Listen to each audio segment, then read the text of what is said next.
I need 24. My eye.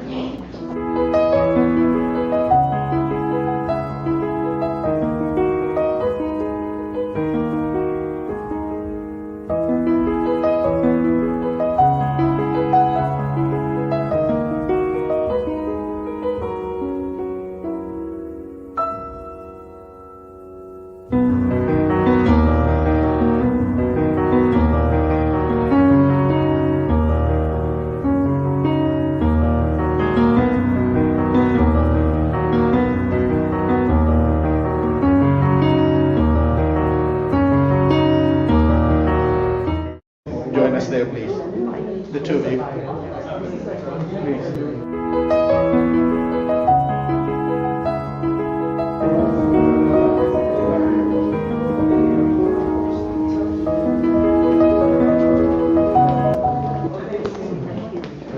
Ano muna?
If you want to join, I just yeah, just stay there po. you can go.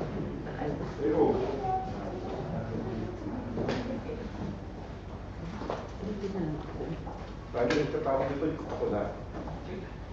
Sir, Like the bow. Thank you.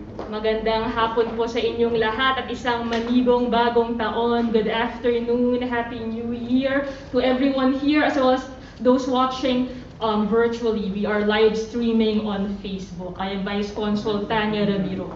Before we officially start our program, we will be having a simple ceremony to commemorate the 125th anniversary of the martyrdom of our national hero, Dr. Jose P. Rizal. The ceremony will be led by Consul General Elmer G. Cato, followed by members of Knights of Rizal, and as well as two of our Rizal descendants here in the tri-state area, Ms. Maria Luisa Tino Bayot and Ms. Alexandra Lopez Jacinto, and several of our guests. You may now start the ceremony. Music.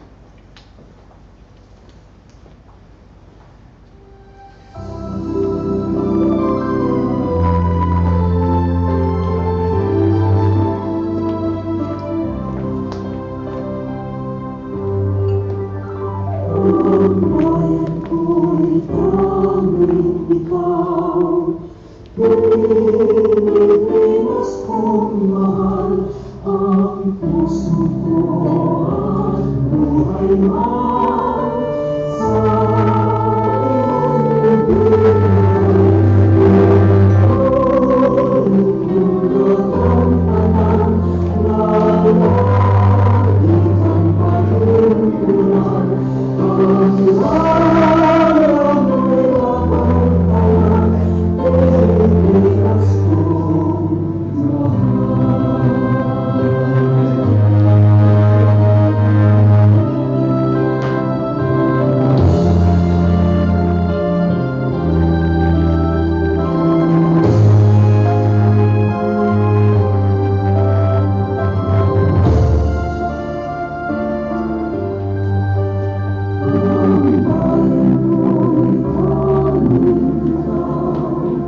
Salamat po. You may now take your seats. Now, for his welcome remarks, I'd like to give the floor to Consul General Elmer G. Cato.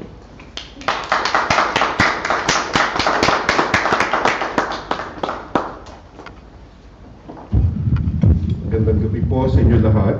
Thank you for joining us this afternoon. As you may know, the Philippine Consulate General had to postpone this event, which was originally scheduled on the 30th of December because of the COVID situation here in New York. And as you have noticed as well, we also deliberately limited the number of participants in today's event due to COVID safety protocols. But we're happy to be joined by our kababayan through our live broadcast on Facebook. We begin 2022 on a high note with the inauguration of an institution we hope would bring the Filipino diaspora in the United States Northeast closer to their cultural heritage, the Sentro Rizal in New York. Named after national hero Jose Rizal, the Sentro Rizal was established to strengthen our efforts to promote Philippine arts, culture, and language throughout the world.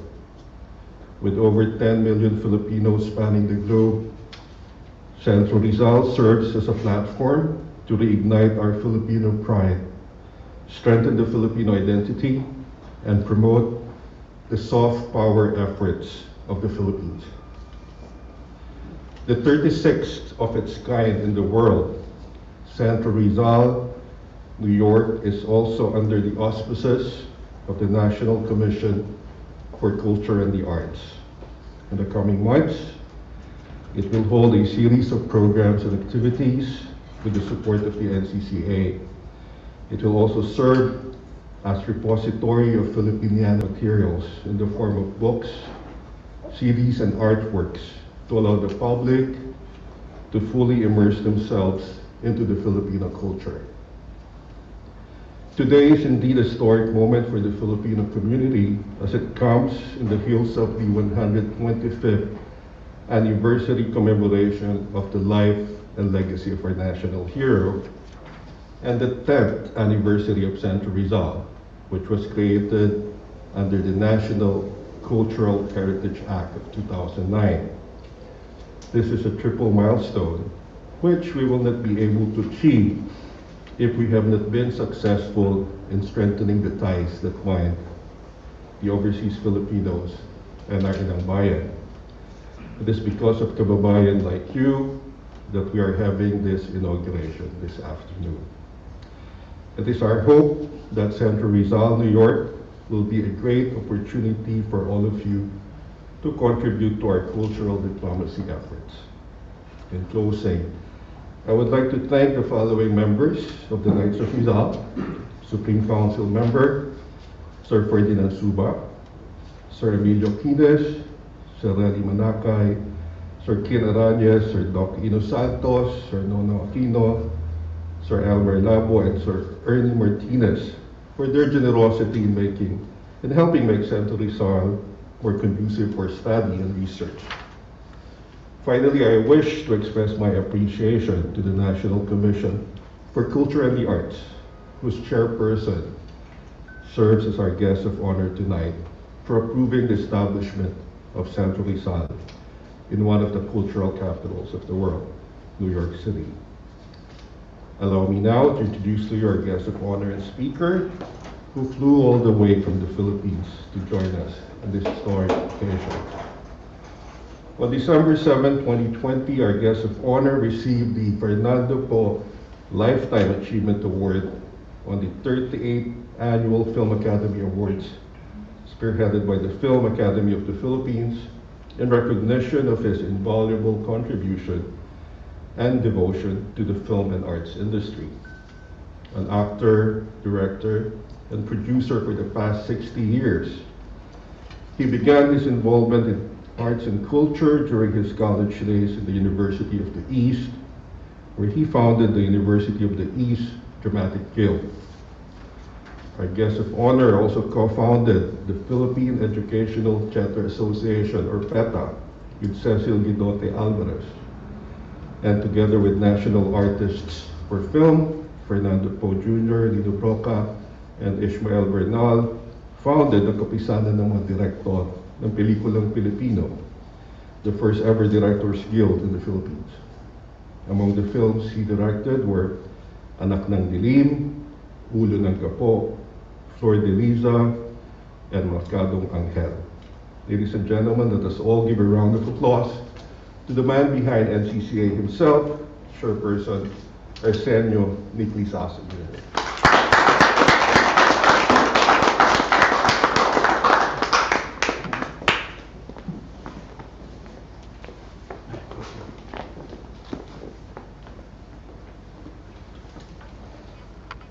Jen, maraming salamat po.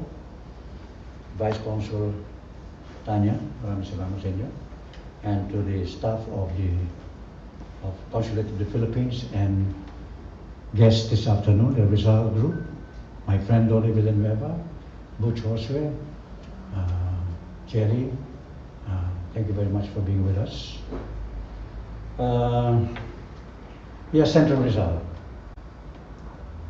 I have a speech here, but I am tempted to say something. Sometimes we have, even in the Philippines, we have chapters, centers. But you know, they become centers only on that particular occasion, and I am saddened by this. Merong sentro, after the event, wala nang ginagawa. So what does it become? It becomes an event. So that in the history of their achievement, nakalagay doon, inaugurate, blah, blah, blah.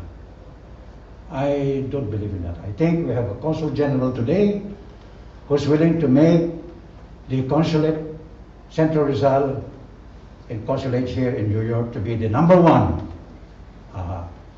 Sentro Rizal all over the world. So we are ready for that. I am ready for that, as this is going to be probably my last year at the National Commission for Culture. As you know, we are all, in other words, appointees, and we are coterminous, maybe up to December of this year. So, in my talk with the Consul General, I said, let's take advantage of it now, because I'm ready to work with you anytime. You see, I've been able to bring, you know, the cultural center, for example, has been there for a long time, but if I see, for example, Tanya in the lobby to see a play. Next time concert, I see Tanya again. Next time we have an opera, I see Tanya again. Why do we have the cultural center only for Tanya? Art is not exclusive. Art is inclusive. So that's why when I started to sit as CCP president and as chair of the Metropolitan Theater, I brought art to the people. It belongs to them. It belongs not to us only. We organize it, but we get the people to be interested in the works of Rizal, in the language and pride of the Philippines. Dapat ganon. Magdala tayo ng tao, dali natin ang ating kamag-anak, ang ating kapatid, ang ating mga kasama sa bahay. Doon dapat magsimula eh. Hindi yung event. I'm sorry, no, but it's true. It's true. I say that's also at the CCP. So the people were happy wherever we went. When I bring the resident companies of CCP and other productions to the provinces, sabi nila, sir, sa buong buhay ko, hindi pa ako nakakapanood ng ganito. Na tinanong ko, ano po ba ang hanap buhay ninyo? Market vendor po ako. Yun ang ibig sabihin. Hindi si Tanya nakita ko. Market vendor. Nanonood ng Philippine Philharmonic. Sabihin niya, naintindihan ba niya? That's not the point. Yung naintindihan sa mga elitista lang yun. The thing there is, did you feel it? Did you enjoy it?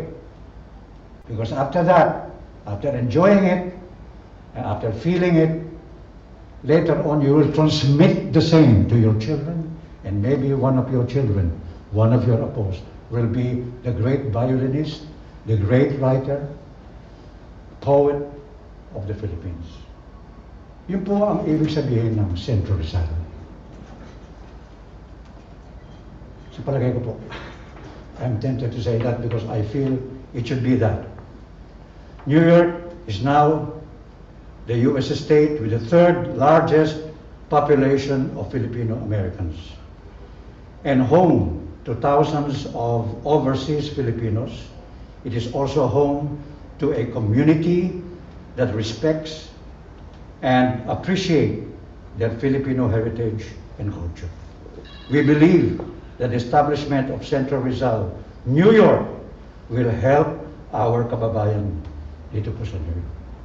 So, sirs, we are ready. My term is ready. I am ready to be with you. I suggested to Consul General to be with you this summer. I can bring whatever they want. Hanggang nandiyan pa ho ako, take advantage because I cannot promise you the next year, whoever will be. Kahit po ako 105 years old na, okay lang ako. I still can come over and do the things. That's very, very important. It's very important to ignite, to make people feel the honor and the pride of the Filipino through the art. As Julie Andrews said, music and the art can connect, can serve as bridges of all nations that nothing else can. We will listen to the Philharmonic of New York. We will all understand it. We will all appreciate it. Listen to Balagtasan today here, if I have the Balagtasan. You will like it. Why? Because it speaks of humanity, of the inner soul of the writer, of the performers. This is very important. It is very sad that now we don't experience the magical moment that transpires during the live performances. In Manila, we are suffering. We have always been doing online. But in spite of the fact that we cannot perform on stage, we have done a lot of things online, and we have been very successful. We have done Lapu-Lapu online. We have done the inauguration of Metropolitan Theater online, and we're doing some more productions. Here, we would like to do a lot for the Sentro Rizal. You have a very active and very concerned Consul General. I would like to take advantage of that. I will keep on writing Sentro Rizal, New York, and I'm ready to bring anything you want. Please, but the only thing there is please consolidate and put things together. Ang problema ho kung minsan scattered. Maraming gustong maging bida. Isa lang po ang dapat maging Fernando po Jr. Pag meron kayong ganoon, mangyayari po yun. We will have a very number one Sentro Rizal. I would like to announce at this point that I have actually been planning and will probably be doing, as I have already, we'll be doing a telemovie, you might call it, or maybe for television, of a new Noli Me Tangere, 12 to 14 episodes, with actors with whom the young ones can relate now. Yan nga po kinukwento ko kay Miss Lisa kanina. Nung pong sina Butch at saka sina Jerry were in the Philippines and they did Noli Me Tangere, an opera. At the CCP, there was a presentation for the superintendents of all schools, sponsored by Secretary Briones. All superintendents from north to south. So 1,800 from all over the Philippines. Nanood po sila. One of them approached me after the show and said, Nick, pare, nakikilala mo pa ba ako? Oo naman ka ako. Although actually hindi ko na nakikilala. Kasi nagkakaedad po tayo eh. We forget face. Oo man pare, kilala kita. Sabi ko, di ba Nick, itong Noli, binasa natin ito nung high school tayo? Angel Fortune? Oo. Pare, superintendent ako ngayon. Totohanan, hindi ko naintindihan eh. Ngayon, naintindihan ko na. Bakit? Kasi kako, yung karakter gumagalaw, umiiyak, tumatawa, kumakanta, kumikilos, nagagalit, nagmumura. Yan rin yung tatawag nating empathy. Ngayon, naintindihan mo na kung ano Noli. Yan ang Noli. So, iba po yung talagang gumagalaw. This is the magical moment, I call it, that we have missed on the stage in Metro Manila. We should like to go back to it. But in spite of that, as I said, we have been doing our job. We've been doing a lot of productions. You know, we have invitations from Bohol, from Cebu, from different places, especially also Baguio, Mayor Magalang. I mean, so let's hope, no? Sana po.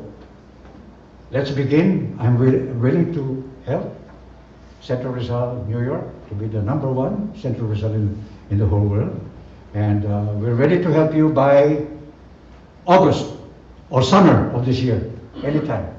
Incidentally, I was talking to one of the Knights of Rizal, and I promised him that we can have a Zoom meeting with a certain professor, a friend of mine, who can talk about any of the heroes.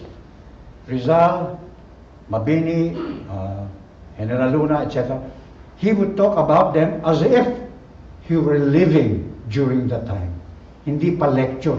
Parang kaganyan na si Jose Rizal. O kaya si Mabini, kakilala niya. Magaling. He was with National Historical Commission, now a PhD, and now teaching in I use him as a resource person. I promise you, you can have that as your first event, end of January or early February. February is the Arts Month in the Philippines. I can organize it for you. Sir, humaba ang speech ko. Hindi ko na ho binasa dahil nahirapan ako mag-basa. Maraming salamat po. Maraming salamat po. Kaya malapit pa ako umiyak, kaya gano'n. Maraming salamat, Chairperson Lizaso. And yes, we do agree with your statement that the culture and the arts should be inclusive. The Philippine Consulate looks forward to collaborating with your office this year. At this juncture, we will be having the signing of the Memorandum of Understanding and the unveiling of the Sentro Rizal marker. I'd now like to invite Consul General Cato, Chairperson Lizaso, Manager of the Philippine Center, Deputy Consul General Orman R. Talbo, Ms. Maria Luisa Tino Bayot, to proceed to the Sentro Rizal area. Live streaming will continue from Sentro Rizal. Marami pong salamat.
program.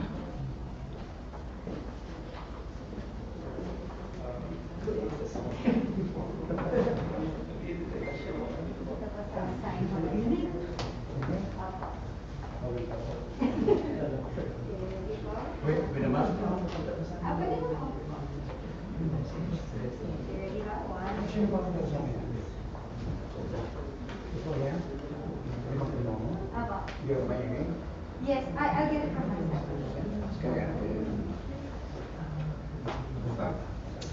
Now for our final speaker, we have with us a descendant of Rizal. She is the great-granddaughter of Saturnina Rizal, the sister of our national hero, Jose P. Rizal. She is one of the co-founders of the My Rizal movement, which aims to ensure that every Filipino should know Jose Rizal by heart. Let us all give a round of applause for Ms. Maria Luisa Tino Bayot.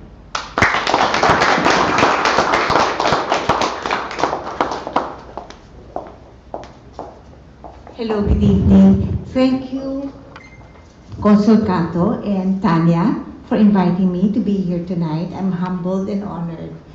As the great-grandniece of Saturnina Rizal, I have with us today also my a niece of the great-grandniece of Pasiano Rizal, Rizal's eldest sister. Let me introduce Alexandra Lopez Jacinto.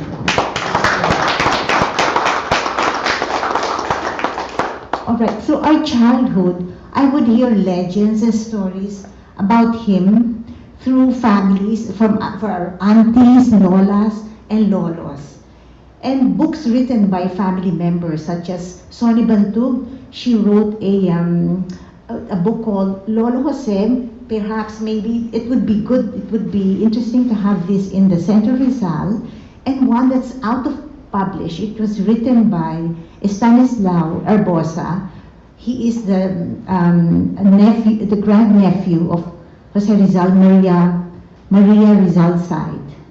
On the 30th day of every December, I would go with my grandmother to the Luneta to commemorate his death anniversary. In recent years, before the pandemic, we would have family lunches at my mother's home, attended by her cousins namely Pempot Arguelles of the Soledad branch. He's 103 years old, and we have our Lola Nati. She turned 104, that recently passed away. She was a math professor and always kept her mind busy. She always did the crossword puzzles, and she never forgot the birthdays of each of every cousin. And then we have there were stories that she shared about Trilling Rizal, the youngest sister of Jose Rizal, who lived in Quiapo. And also the stories of the torture of Pasiano Rizal, Alexa's great-grandfather. It had a great effect on them. The pain and the torture was so severe that according to what my mother would say, he had to lie in a bed of cotton. While growing up, they made little mention of being related to Rizal. It's because of the effect of the execution and the torture, they grew up not thinking of Rizal as a hero. They thought of him as an uncle who excelled in many fields and who was brave. Okay, so anyway, and Alexa's grandfather he died just before 99 years old. Whenever we would visit him, he would recite without fail the whole poem of Mi Ultimo Adios, and very poignantly. So you see, the Rizals have a long lifespan. Teodora Alonso died at 84. Trilling died at 82 in 1951. And now we still have members of the family. My mother is 97, and there are still several other members. And so, myself, my life, I have been greatly influenced by Rizal. And like him, I firmly believe that education is the key to progress. And so this has inspired me to start, I was inspired to start a literacy program called the Benhi English Literacy Foundation. To date, it has reached out to 4,000 children the past 12 years. Rizal's writings believe in empowering communities through education. So this so rings true today. And so we have the Sentro Rizal here, which is spearheaded by National Commission Culture and Arts Chairperson Nick Lisaso. I feel so moved because when we were starting the Buy Rizal movement, we had wanted to do so much for Sentro Rizal. But it seems as if it's all there to be inclusive, reach out, and especially here, and reach out to the people, to the Filipinos overseas. And so, okay.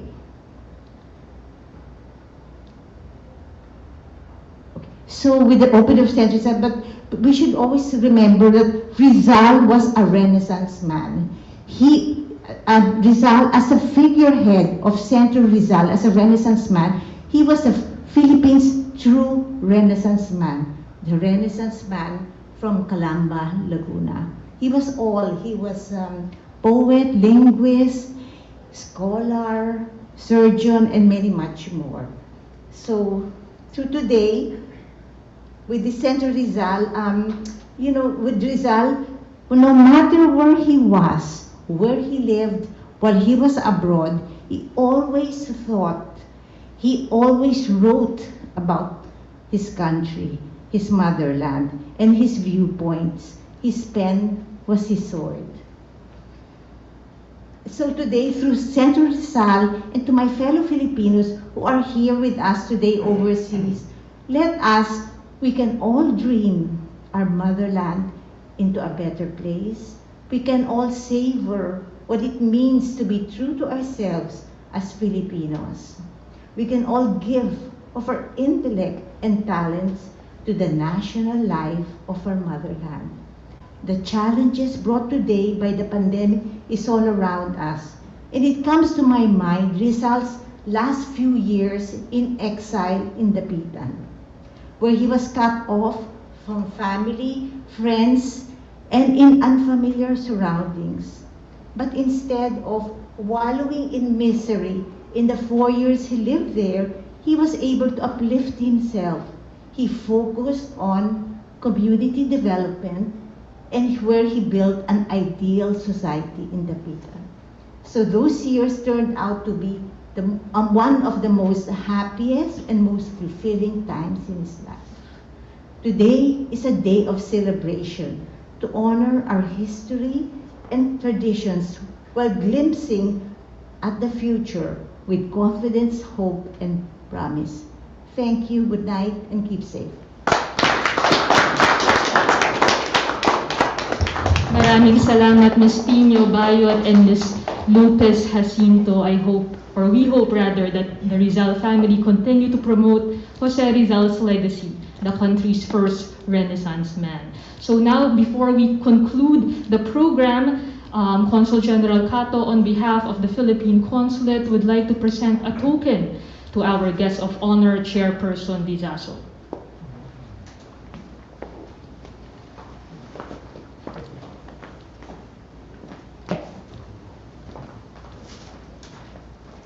Once again, on behalf of the Philippine Consulate General in New York, we would like to thank Chairperson Lizaso for serving as our guest of honor on this momentous occasion. Maraming salamat po, Chairperson Lizaso.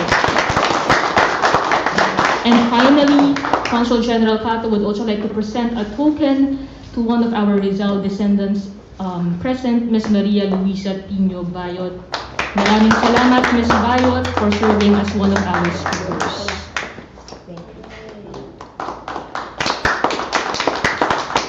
So that ends our program. We hope that this is a good start to 2022. isa pong muling maligong bagong taon. We do have refreshments at the back. They are individually packed, so you could take them home with you. And again, if you wish to visit Sentro Rizal, you may do so in small groups. Marami pong salamat.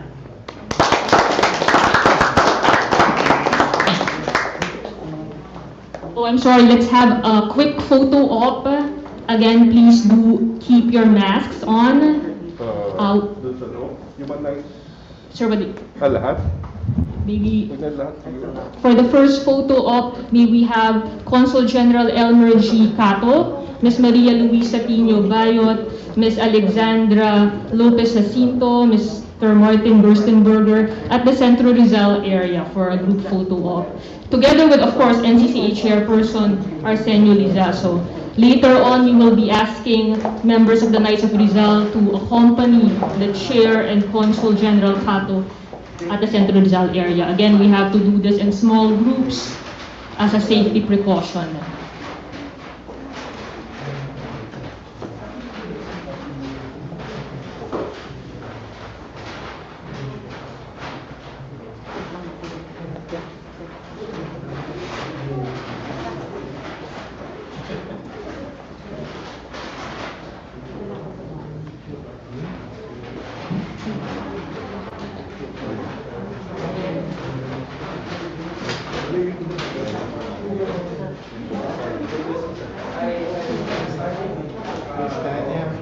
Can we have the whole group of the Knights of Rizal picture dito? At the, Dito muna, pwede. we'll do first what, and then later on. Okay, so let's do there.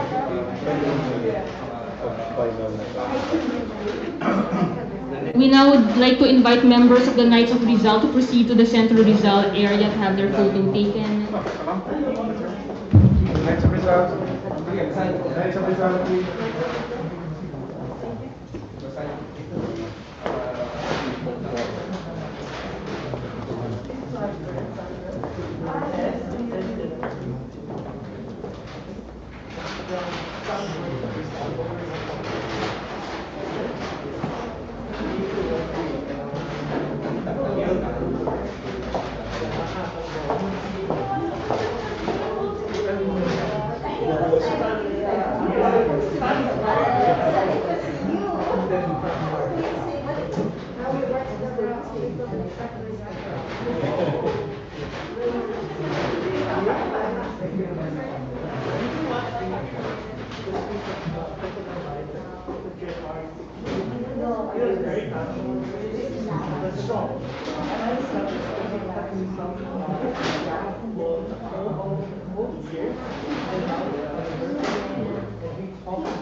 Hindi naman namin dati yung speech na okay lang.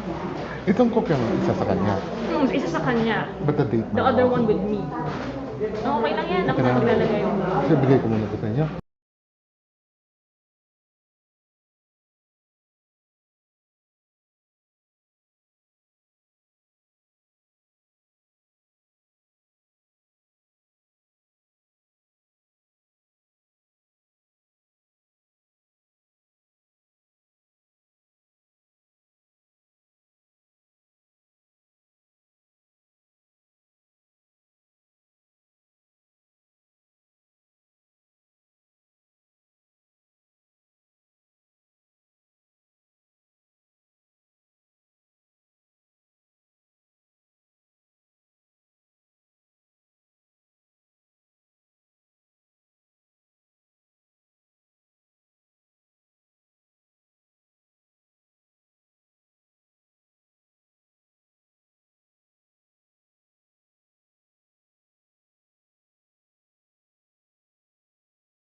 Totoo ba yun na meron pang... Totoo ba yun na meron